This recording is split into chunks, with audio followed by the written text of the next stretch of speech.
আসসালামু আলাইকুম দর্শক। রাজনীতির একটি নতুন মেরুকরণ সমাগত।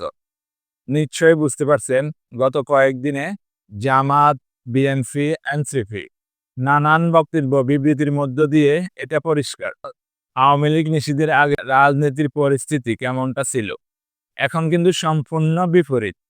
বিপরীত এইজন্য রাজপথে বিএনপি, জামাত, এনসিপি সবাই মিলে একটা আন্দোলন করেছিল।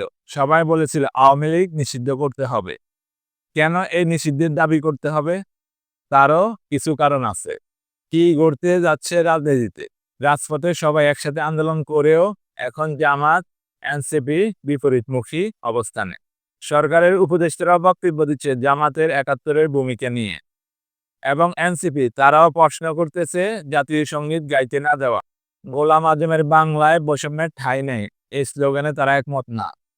তারা বলতেছে ৭১ হচ্ছে মূল ভিত্তি, এটাকে অস্বীকার করে রাজনীতি করা হবে না।